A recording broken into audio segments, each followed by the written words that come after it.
বিনপুর বিধানসভায় প্রচারের মাঝেই মানবিক উদ্যোগ। অসুস্থ কর্মীর পাশে দাঁড়িয়ে চিকিৎসা করলেন বিজেপি প্রার্থী ডক্টর প্রণত টুডু। আসন্ন বিধানসভা নির্বাচনকে সামনে রেখে প্রচারে নেমে মানবিক দৃষ্টান্ত স্থাপন করলেন বিনপুর বিধানসভার বিজেপি প্রার্থী ডক্টর প্রণত টুডু। বুধবার দুপুরে প্রচার কর্মসূচির মাঝেই অসুস্থ এক দলীয় কর্মী চিকিৎসা করতে দেখা যায় তাকে।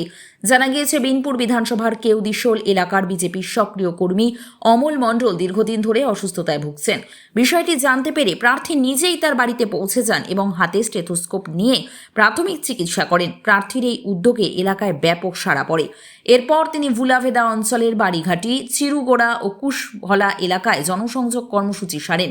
স্থানীয় বাসিন্দাদের সঙ্গে কথা বলে দলীয় সমর্থন আদায়ের চেষ্টা করেন। নির্বাচনের আগে প্রার্থীর এই মানবিক মুখ ভোটের ময়দানে আলাদা বার্তা দিচ্ছে বলে মনে করছে রাজনৈতিক মহল।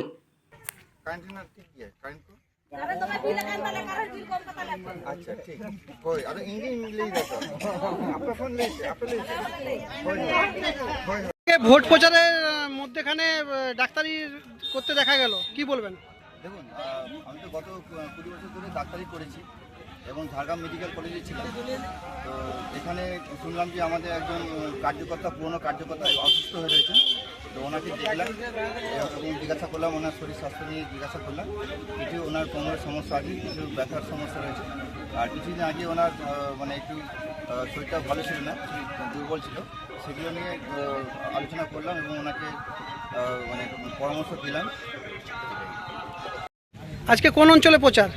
আজকে আমরা ভুলাভেদা অঞ্চলে এসেছি, এই বেলপাহাড়ি মণ্ডলী ভুলাভেদা অঞ্চলে এসেছি। এখানে কিছু গ্রামে, কিছু আদিবাসী গ্রাম আছে, কিছু জেনারেল গ্রাম আছে, এখানে আমরা এসেছি।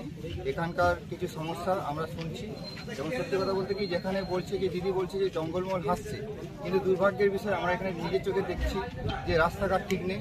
শুধু তাই নয়, বহু জায়গায় জলের খুব সমস্যা, পানীয় জল পর্যন্ত এখানে ঠিকমতো পাওয়া যাচ্ছে না। ওর সাথে সাথে কিছু কিছু জায়গায় যে কারেন্টের বিল যেগুলো আসছে অনেক বেশি আসছে এবং এখানে কাছাকাছি স্কুল কলেজ না থাকাতে এনাদের খুব সমস্যা হচ্ছে এবং হচ্ছে বহু লোক এখানে কর্মসংস্থানের জন্য বাইরে স্টেটে বিভিন্ন রাজ্যে যেতে হচ্ছে। এখানকার ছেলেদেরকে বাইরে যেতে হচ্ছে। ওর সাথে সাথে এখানে কিছু কিছু মানে যারা বিধবা ভাতা বলুন বা বৃদ্ধ ভাতা বলুন এইসব পাচ্ছে না। আর আমরা এই সমস্যাগুলো আমরা দেখছি এবং এখানে দিদি বলছে যে মাননীয়া বলছে যে জঙ্গলমহল হাসছে, কিন্তু এই রাস্তাঘাটের যা অবস্থা দেখছি যে এখানে খুবই সমস্যার মধ্যে রয়েছে।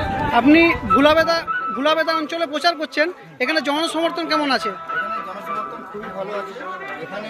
এখানকার জনসাধারণরা দুহাত তুলে বিজেপিকে এনারা আশীর্বাদ করবেন।